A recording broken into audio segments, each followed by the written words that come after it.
राम राम जी, कैसे हो आप सब? आशा करती हूँ आप सब अच्छे होंगे। तो जी आप सबका स्वागत है एक और नए व्लॉग में। टाइम लगभग सुबह के 5 बज गए हैं और बस हो गई है एक और नई सुबह की शुरुआत। तो जी सुबह तो देखिए नई है लेकिन काम वही पुराने। तो बस ठंड तो जैसे अभी थोड़ी सी बढ़ गई है तो भैंसों को तो हम दिवाली के बाद ही अंदर बांधना शुरू कर देते हैं। तो सुबह उठते ही सबसे पहले तो भैंसों को बाहर निकाल दिया है और आज अमावस भी है तो बस सारा काम थोड़ा सा जल्दी जल्दी समेटना था। तो भैंसों को बाहर निकाल कर बांधने के बाद फिर मैंने उठाई है झाड़ू। वैसे तो देखिए ठंड थोड़ी सी बढ़ जाती है ना, तो ये है कि भाई 5 के 5:30 भी बज जाते हैं, लेकिन आज मुझे थोड़ा जल्दी उठना था क्योंकि आज अमावस निकालनी थी। बच्चों के स्कूल का टाइम टेबल चेंज हो गया है, 9:30 बजे जाते हैं और 3:30 बजे वापस आते हैं। तो इसलिए ये है कि भाई 9:30 बजे तक देखिए काफ़ी टाइम हो जाता है। तो तब तक खाना पीना बनकर तैयार हो जाएगा ना, तो बच्चे खा पी कर चले जाएंगे। तो झाड़ू लगाने में तो देखिए 1-1.5 घंटा हमारा निकल ही जाता है। ना तो अभी बच्चे उठे थे और ना ही डैनी का ये है कि भाई थोड़ी सी ठंड हो गई है तो लेट बांधते हैं। गर्मियों में तो ये रहता है कि आँख खुलती है ना तभी, जैसे बाहर सोते हैं तो तभी उसको हम बांध देते हैं, लेकिन अभी ठंड का मौसम है तो थोड़ा सा लेट बांधते हैं। तो बाहर अंदर जैसे तीनों को लॉक करके फिर मैंने गेट खोल दिया था, फिर झाड़ू वगैरह लगा के गली तक साफ सफाई करके फिर उसके बाद फिर से गेट बंद कर दिया है। बस डैनी की वजह से हमारे घर में तो यही रहता है कि भाई थोड़ी सी देर के लिए हम गेट को खोलते हैं, या तो उसको बांधते हैं तब या फिर जैसे उसको अंदर लॉक करते हैं तब। तो जी बस अभी मैंने जैसे चूल्हे के लिए पाइप पुताई कर दी और चूल्हे के पास पोछा लगा दिया था। फिर चूल्हा जलाकर चूल्हे पर थोड़ा सा पानी गर्म होने के लिए रख दिया था। थोड़ा सा जैसे दही में मशीन लगानी रहती है उसके लिए भी, और खाने पीने का पानी अलग से मैं गर्म करती हूँ। वैसे तो देखिए हमारे घर में गीजर लगा हुआ है तो नहाने धोने के लिए तो गर्म पानी की ज़रूरत नहीं रहती, लेकिन अभी सर्दी का मौसम आ गया है तो खाने पीने में भी ज़्यादातर गर्म पानी ही इस्तेमाल करते हैं। तो जी बस अपना गोबर बारी का सारा काम समेटने के बाद फिर मैंने नहा धोकर चूल्हे पर खीर रख दी थी बनने के लिए। खीर भी लगभग बनकर तैयार हो गई है। ये कि धीमी धीमी आंच पर बनती रही, तब तक मेरे बीच बीच में सारे काम चलते रहे। एक तरफ दही में मशीन लगा दी थी तो अभी मक्खन आ गया था तो बस झटपट से मक्खन निकाल देती हूँ। वैसे तो आज किसी को जैसे लस्सी लेनी नहीं है क्योंकि खीर बनी हुई है, पर यह है कि भाई देखिए काम तो सारा करना ही है। और खाना बनाने से पहले है ना जैसे मक्खन मैं ज़रूर निकाल लेती हूँ लस्सी में से, क्योंकि ज़्यादातर क्या रहता है कि जैसे मुझे तो खीर बिल्कुल पसंद नहीं है तो मैं तो खीर ना के बराबर ही खाती हूँ। ये भी कभी कभार खाने के साथ लस्सी मांग लेते हैं। तो जो बस खाना बनकर तैयार हो गया था, जैसे खीर बन गई थी फिर दाल में तड़का लगाया और उसके बाद फिर बनाई मोटी मोटी रोटियाँ। बच्चे भी नहा धोकर स्कूल के लिए तैयार हो गए थे और सही टाइम पर अमावस भी निकल गई थी। इन्होंने साथ के साथ चूरमा बना दिया था। तो बस अभी बच्चे खाना वाना खाकर स्कूल चले गए हैं। ये चले गए थे बच्चों को छोड़ने के लिए और मैंने यहाँ से अपना थोड़ा बहुत सामान इधर उधर किया है। बर्तन सारे के सारे इकट्ठे करके छोड़ दिए हैं और सारा सामान उठा दिया और उसके बाद फिर रख ली है चूल्हे पर कढ़ाई, क्योंकि मुझे खोआ भी बनाकर तैयार करना। इतना ज़्यादा दूध तो नहीं था, थोड़ा सा तो मैंने रात का रखा था, क्योंकि देखिए ज़्यादातर आजकल हमारे यहाँ दूध जैसे बंदाड़ी में चला जाता है, तो इसलिए जितना भी बचता है ना वो मैंने रात का उठा कर रख दिया था। अमावस से एक दिन पहले हम बंदाड़ी में जितना भी दूध देते हैं ना वो जैसे शाम के टाइम ही दे देते हैं सबको, क्योंकि अमावस का दूध तो जैसे हम ना तो घरों में देते हैं और ना ही बेचते हैं। तो बस अभी ये 3-4 किलो के आसपास दूध था, इसका मैंने खोआ निकाल कर तैयार कर दिया है। और ये डब्बा मेरे बड़ा काम आया है। मंगाया था आइसक्रीम जमाने के लिए, लेकिन ज़्यादातर इसका इस्तेमाल खोआ जमाने में ही होता है। एक तो इसमें बर्फियाँ बड़ी अच्छी जम जाती हैं। आज वैसे मैंने कलाकंद नहीं बनाया था। वैसे हमारा जो ये भैंस है ना इसका दूध कुछ ऐसा ही है कि कलाकंद जैसा ही खोआ निकलता है, और दूसरा ढक्कन वगैरह लगाने का कोई चक्कर नहीं है।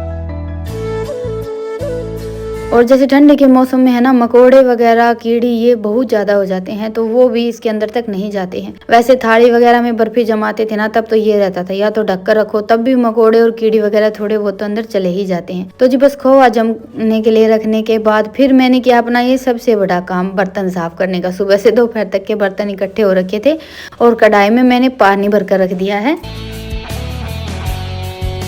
और वहाँ से थोड़ी सी साफ़ सफाई करके फिर मैं बैठ गई थी। और आज इनको भी कुछ काम था, पाइप नोजल वगैरह लेकर आनी थी। ये नया सेट मंगवाया हमने खेत में पानी लगाने के लिए, तो बस ये वहाँ पर चले गए थे। नहीं तो ये था कि भाई जैसे थोड़ी बहुत देर के लिए ये कढ़ाई पर बैठ जाते तो बीच बीच में मेरा जो बर्तन वगैरह का काम था ना वो हो जाता। पर सच बताऊं तो आजकल घर में काम इतना ज्यादा चल रहा है, रोज ये सोचते हैं कि आज ये काम हो गया है, चलो कल कुछ काम नहीं है, लेकिन कोई ना कोई एक नया काम आ ही जाता है और इस चक्कर में डेली आप सब तक व्लॉग भी नहीं पहुंच पाता है।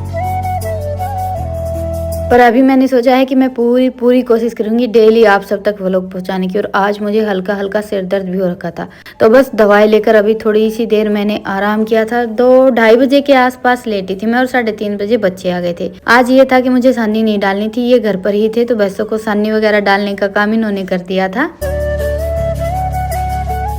और मैं लेट गई तो थोड़ी सी देर मेरी आंख लग गई थी। 3:30 बजे बच्चे आए ना, तभी मेरी आंख खुली थी। तो आने के बाद रितिका ने चाय बना दी थी और अभी मैं निकाल देती हूँ इन सब के लिए खोआ। देखिए खोआ बना है, तो बच्चों का तो ये रहता है कि खाना खाने से पहले ये देखते हैं कि भाई अलग क्या बनाया है मम्मी ने आज। और अमावस के दिन का तो इनको पता ही रहता है कि भाई आज तो जैसे खोआ बनेगा ही। वैसे मेरा मन था इस बार गाजर पाक बनाने का, लेकिन अभी इतनी अच्छी गाजर नहीं आई है। अगले महीने की अमावस आएगी ना, तब तक तो काफ़ी अच्छी गाजर आ जाएंगी। तो आज रात के खाने में मैं बनाने जा रही हूँ सरसों की भुजी, जो कि हमारे यहाँ इस मौसम में बहुत ज़्यादा बनती है।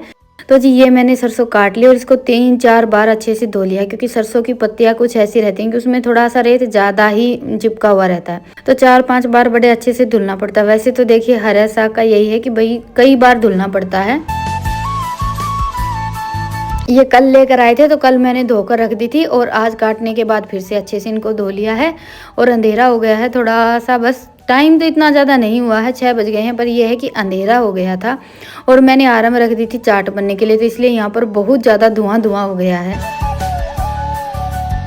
तो जी 2-3 गिलास पानी डालकर इस सरसों को मैंने बड़े अच्छे से उबाल लिया है। और कहीं ये जैसे भुज्जी बनती है कहीं नहीं बनती, लेकिन हमारे घरों में तो हमेशा ही बनती है। बथुआ वगैरह तो लेट आता है, लेकिन सरसों जैसे ही मतलब थोड़ी सी बड़ी होती है ना, सरसों की भुज्जी बननी शुरू हो जाती है। पर सरसों में देखिए हल्का सा कड़वापन होता है, तो इसको उबाल कर ही बनाया जाता है। अभी मैंने सरसों अच्छे से उबाल ली है, 10-15 मिनट में ही उबल जाती है, कच्ची कच्ची रहती है तब तो। पकने के बाद थोड़ा सा टाइम लगता है और उसके बाद फिर ठंडा पानी डालकर इसको अच्छे से ठंडा कर लिया था। या फिर ये लगा लीजिए कि एक बार और धो लिया था। और अभी इसका में जैसे जितना भी पानी रहता है ना, वो सारा हमें निकालना है। तो बड़े अच्छे से मैंने इसको निचोड़ लिया था। तब तक रितिका ने प्याज वगैरह सब कट कर दी थी और मैंने चूल्हे पर रख दी थी कढ़ाई। तेल अच्छे से गर्म हो गया था, बल्कि थोड़ा सा ज़्यादा ही हो गया था, तो इसलिए तेल को मैंने हल्का सा ठंडा कर लिया। उसके बाद फिर जीरा डाला है और ये मैंने जैसे प्याज, हरी मिर्च और लहसुन तीनों चीज़ें इकट्ठी चॉप कर ली थी, तो तीनों चीज़ें ही डाल दी हैं। और बस उसके बाद इसमें हम 2 टमाटर डाल देंगे। आप चाहें तो अमचूर पाउडर या कुछ भी डाल सकते हैं, बाकी मैं तो हमेशा टमाटर ही डालती हूँ। और सर्दियों में क्या होता है कि हम अपना ऊपर का सारा काम समेट कर फिर बैठते हैं चूल्हे के पास खाना बनाने के लिए, फिर ठंड भी नहीं लगती। और दूसरा ये है कि भाई जैसे खाना बनाते बनाते चाहे थोड़ा सा लेट क्यों ना हो जाए, चल जाता है। तो बस टमाटर को मैंने हल्का सा पका लिया था और उसके बाद फिर इसमें रूटीन के मसाले डाल दिए हैं, जैसे कि हल्दी, धनिया, लाल मिर्च और नमक। और कोई एक्स्ट्रा मसाला नहीं जाएगा, बिल्कुल सादा सिंपल तरीके से बनाते हैं, लेकिन खाने में बहुत ज़्यादा अच्छी लगती है। और इस सीजन की तो ये भुजी आज पहली बार बनी है। तो मसाले पकने के बाद फिर इसमें मैंने ये सारी की सारी सरसों डाल दी है। सारी चीज़ों को अच्छे से कर लेंगे मिक्स और ढक्कन लगाकर 5-7 मिनट के लिए पका लेंगे और ये हो जाएगी हमारी सरसों की भुजी तैयार। और बनाते हैं तो बड़ी अच्छी बात है, अगर नहीं बनाते हैं तो एक बार ज़रूर ट्राई करके देखिएगा। अभी शाम को तो हम इसको ऐसे ही रोटियों के साथ खाते हैं और सुबह जैसे इसके मैं बनाऊंगी पराठे।